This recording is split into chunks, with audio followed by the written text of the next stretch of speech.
Welcome to the wide world of esports, the show devoted to all things esports. I'm your host, Katharine Nohr. Today, my guests are the co-founders of BlackpointBR, Tony Brown and Justin Manley. Our topic is BlackpointBR, putting veterans in the game. Welcome, gentlemen. Hello, hello, hello. Hey, what's good, everybody? What's good out there in the world? All right, so what is BlackpointBR? Tell us about it, Tony. BlackpointBR is basically how we feel as soldiers. We wanted to come out and create our own game. Justin Manley, which is the founder, he actually came with the idea and introduced it to me. And because a lot of games didn't have our likenesses, because we're military, and I'm retired. I served in 3rd Special Forces Group. And we wanted to give something back that was for us and giving back to the community, our community and communities alike. All right. So how did you come up with the idea, Justin? Well, basically, I have a history in gaming. So for people that are familiar with, Counter-Strike 1.6, that's kind of where I started my journey in the competitive space. And so, fast forward and just having that background in gaming and also being a U.S. Army veteran as well. One day I just decided, hey, like it'd be really cool to, create a game with our likeness and putting that together and coming together and, making a game that was for us, created by us, and adding some cool mechanics to that as well, some cool features. So when that happened, I knew who to call my brother, Tony Brown. And he got the guys together from Bragg, and we just made it happen from there. All right, fantastic. Let's show the video.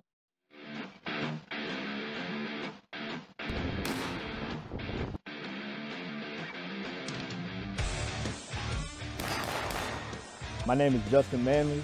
I'm the CEO and founder of BlackpointBR. Being able to communicate with some of the guys from SF and just hear their stories, understand how much this really means to them as well, and it's just an honor to be able to, work with them closely on this game too as well. So having those conversations has really inspired me even more at this point to go out and go over the top for this game. I'm a Bragg baby, so what I did was call on some of the brothers of Special Forces, that unit that I serve.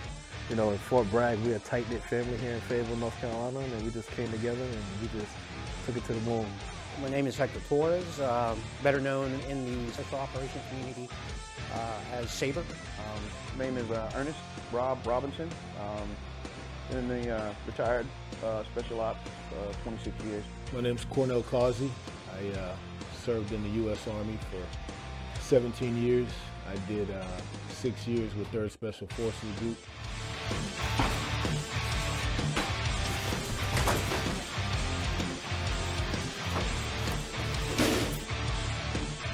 Going long.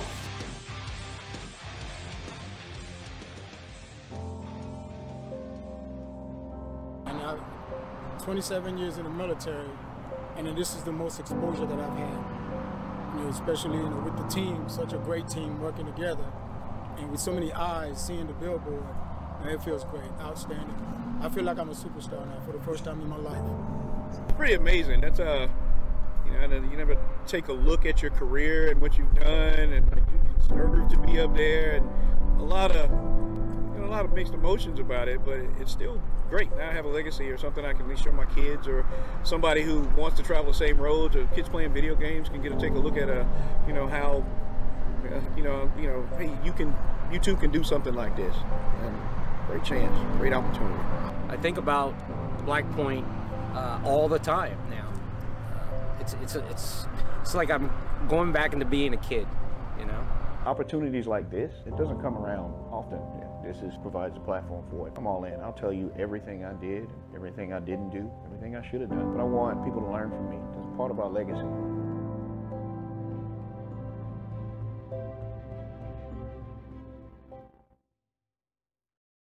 So, Justin, what tell us about what your vision is for Blackpoint? So the overall, like our vision is we're aiming to basically become the first hybrid battle royale extraction shooter to actually go to market. So one of the things that one of the key things that I looked at when I was thinking about creating this game was, especially from experience and being in gaming, was that the lack of balance that's in the space for competitive FPS, and I wanted to create something that would bring that balance of, competitiveness, individual skill, and also still keep the pace of the game, like being fast paced. So like for some people, the game can be too fast if it's just based off individual skill, right? And then for some, it can be too slow if it's just based off of solely teamwork and communication. It gets to feel like it's more of a simulated experience. So I wanted to create a balance of, you know, skill and teamwork and communication.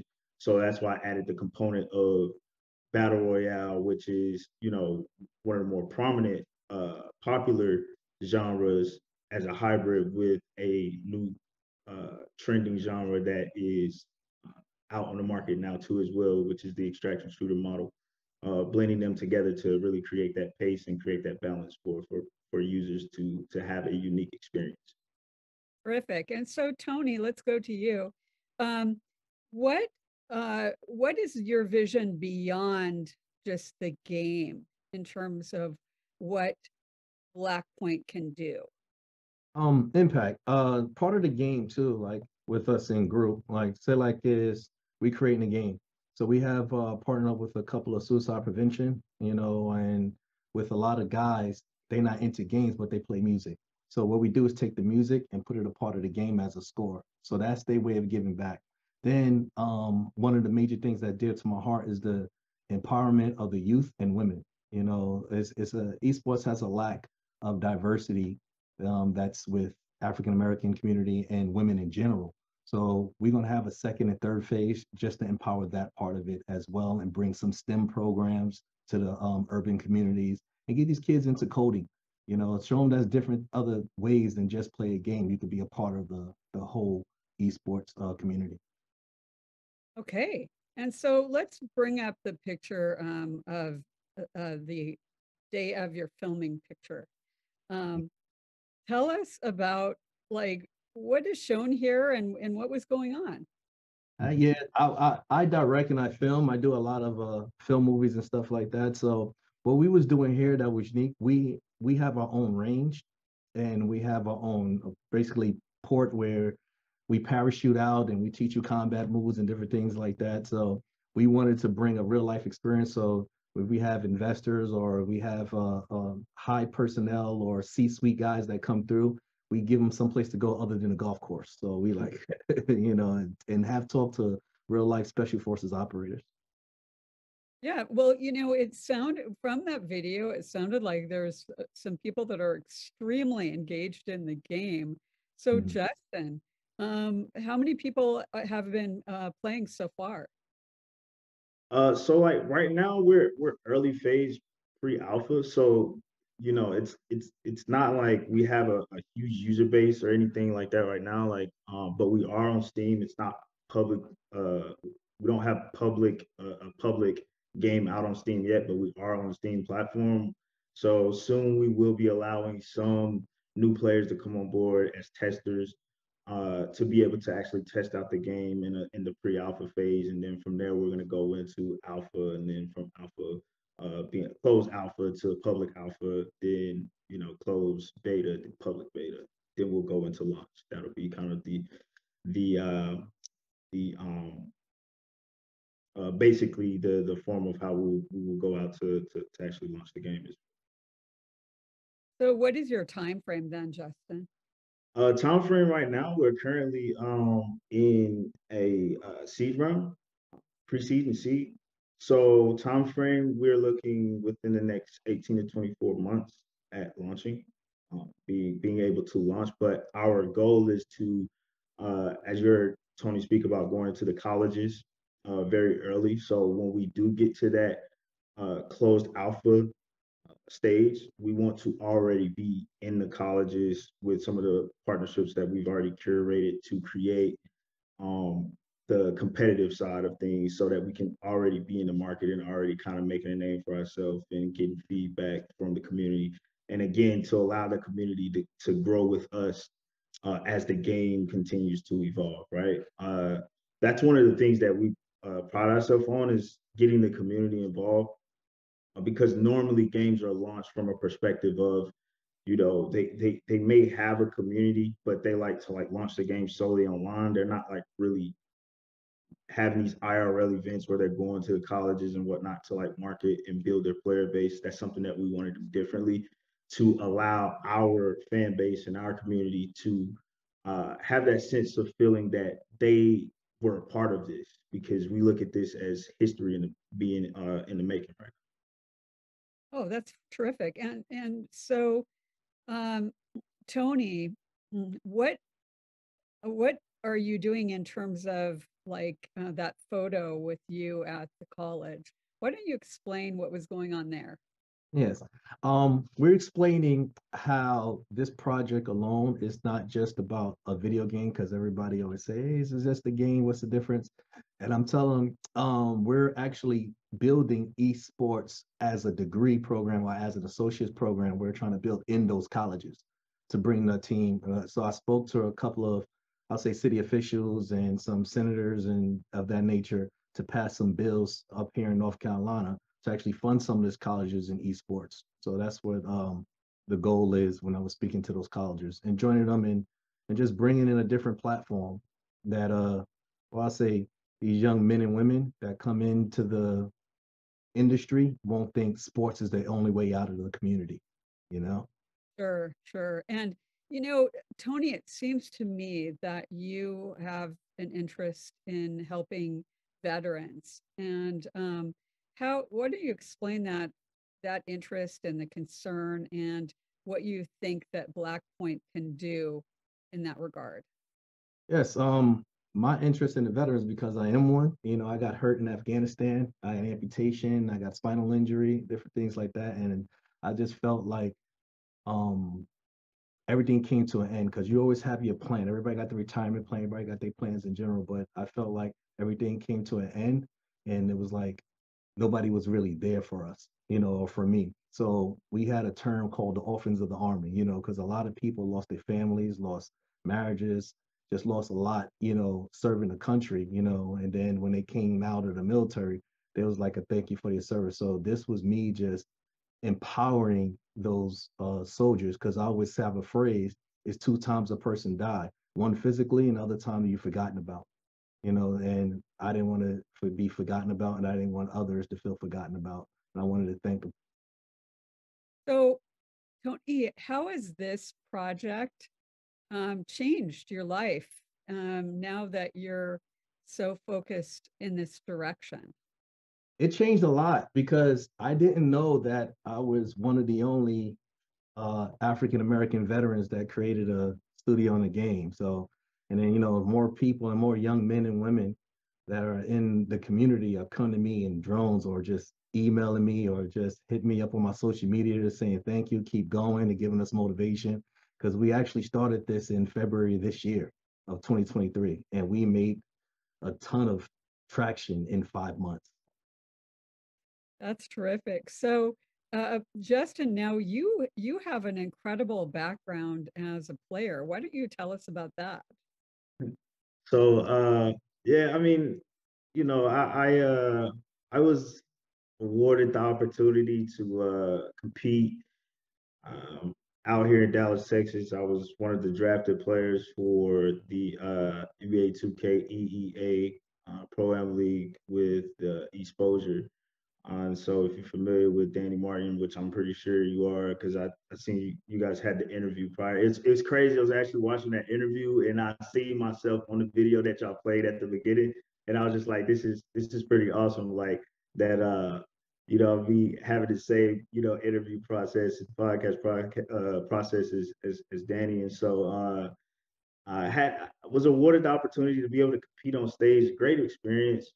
It was I think it was what was it 4 to 6 week league we did, and then we had playoffs. And so my team was the number one seeded team, the entire season, and we made it all the way to the playoffs finals.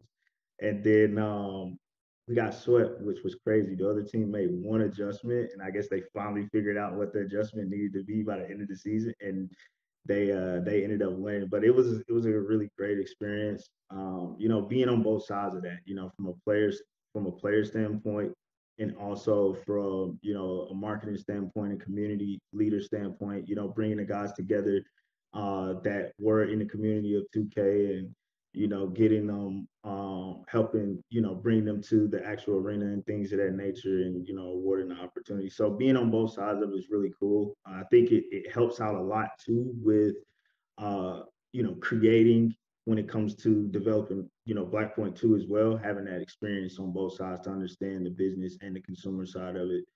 So yeah. So, Tony, were Huh? you involved in esports or gaming before this all came about, or is it fairly new to you? I was involved in gaming, of course, because when we deployed, we have downtime, and all of us game. All of us game over in Afghanistan. I was like, this is just how we just pass the time. And then when I lived in the barracks, that's all everybody in the barracks was doing in the military was gaming. We had our little teams going against 82nd or going against, jumpers or different types of places in the, I'll say commands, all in the military bases. So we had little tournaments there also. So what games did you play? Oh, I played COD and I played NBA 2K. Oh, okay. Okay. Yeah.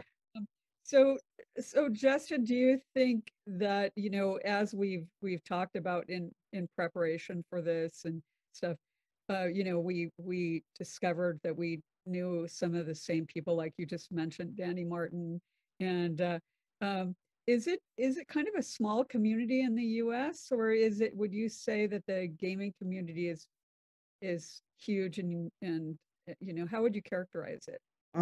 So when we talk gaming, I mean the world is a pretty big place, right? When we talk gaming, it's obviously a big vast of people that are in the space. But then if you want to talk esports, right? Like esports is we're basically in this season where we have the creator economy now, and the creator economy has made esports kind of like take a bit of a turn, right? Because I told you the era I came from was Counter-Strike 1.6, and in that era we wanted to optimize to be the best players and create the best team so that we could one or two things: either create a winning organization or be picked up by an organization like a Complexity Gaming when they first started, or like the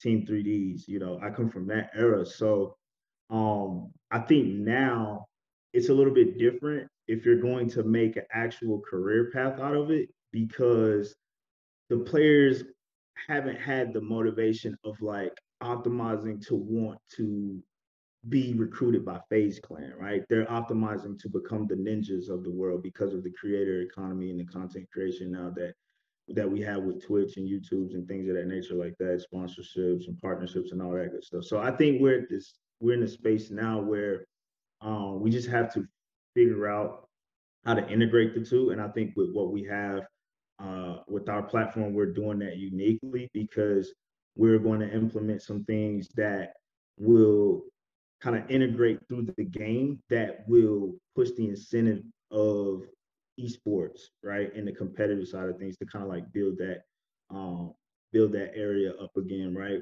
from a competitive standpoint in IRL events, and bringing clans back to where people are now more excited about clans, and kind of integrating content creation with that too as well. So to answer your question, I think yeah, there's a huge market for it, for gaming, in America. But then like when we look at the entire world, like you got, the Middle East, you got South Korea, you got, all these other different, countries that are also engulfed in gaming too as well. And it's a big platform. I look at it, it's like there's an open sea of opportunity in it.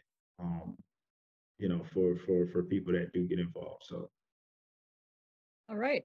So, Tony, behind you is an interesting background. Tell us what you both have as the background. That's one of the levels in the area. This is more of, I would say, Justin's strong point, because he's like the coder and the gamer guy, so he Yeah, can it's a little bit more than I can. yeah, that's one of the maps. That's what one of the early phase maps look like. We call it the Oasis. So that's one of the maps that's actually in the game. So that's actual in game. That's actual in game footage as of right now.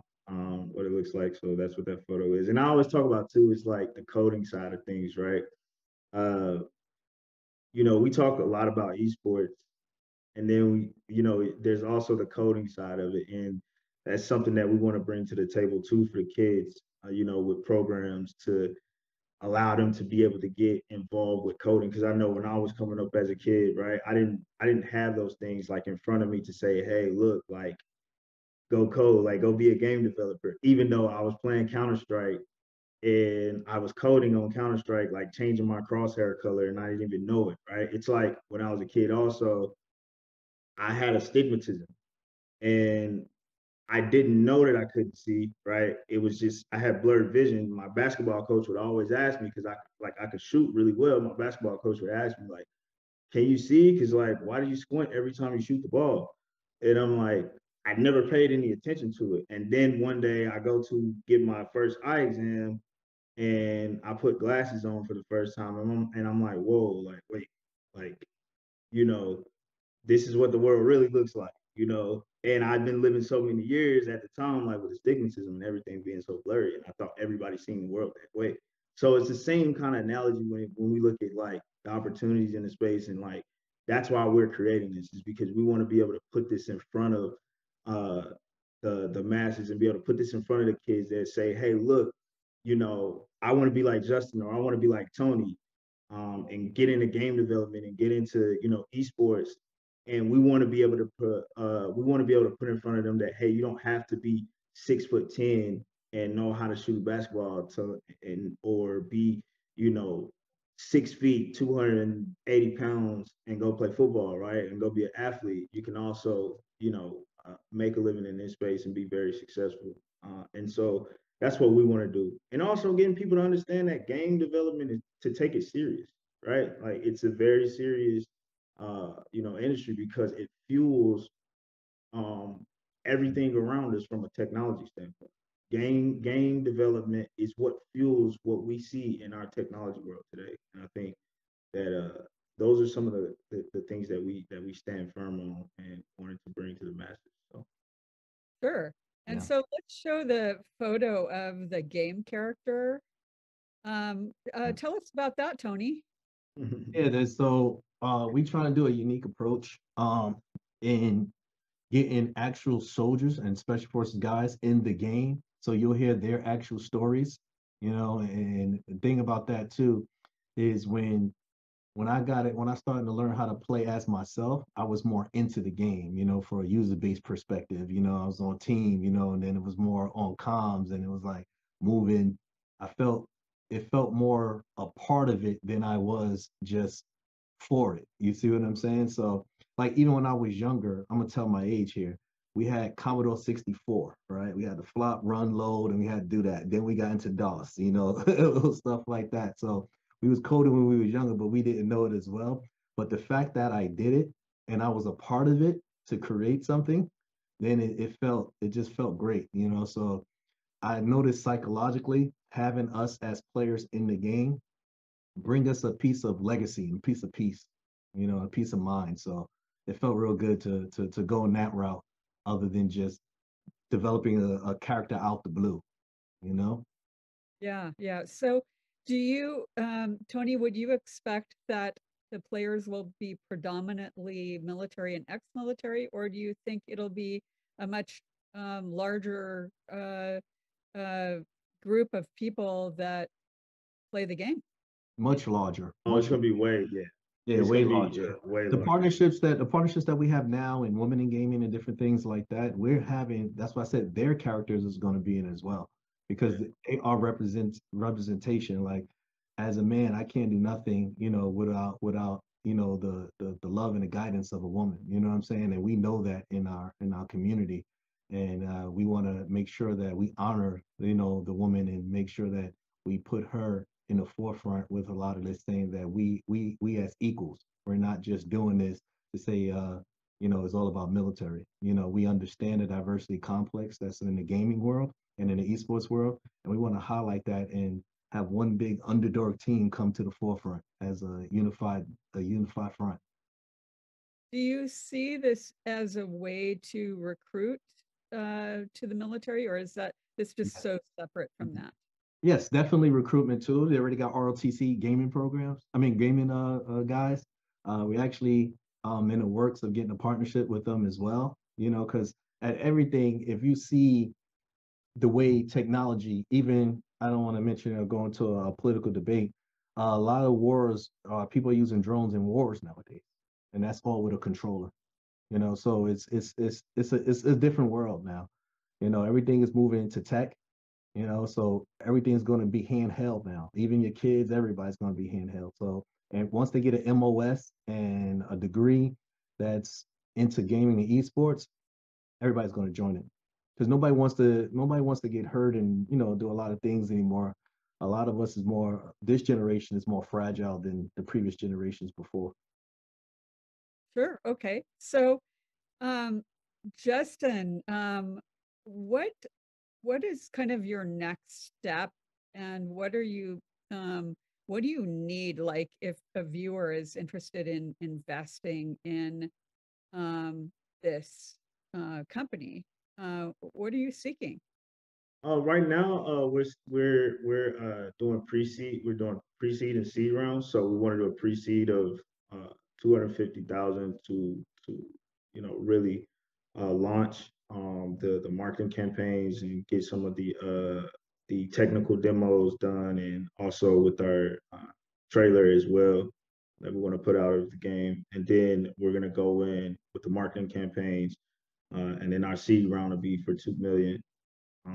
And we'll kind of move from there from an expansion standpoint. Okay. And so let's take a look at the picture with the billboard. Okay. Tony, what's this?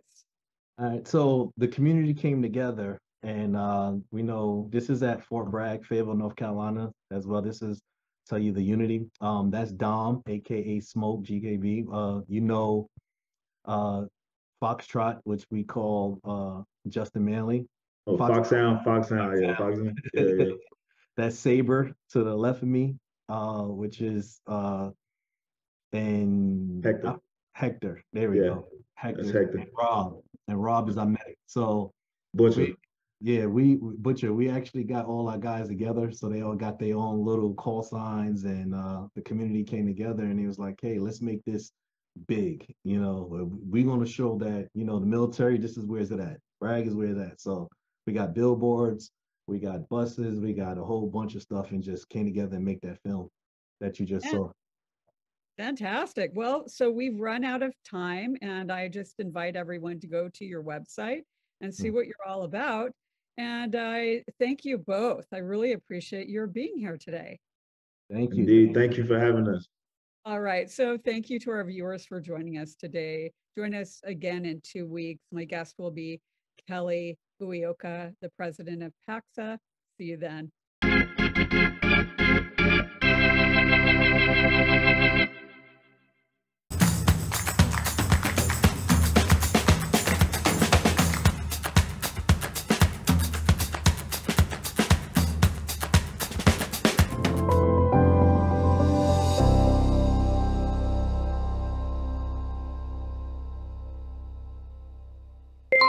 Thank you so much for watching ThinkTech Hawaii.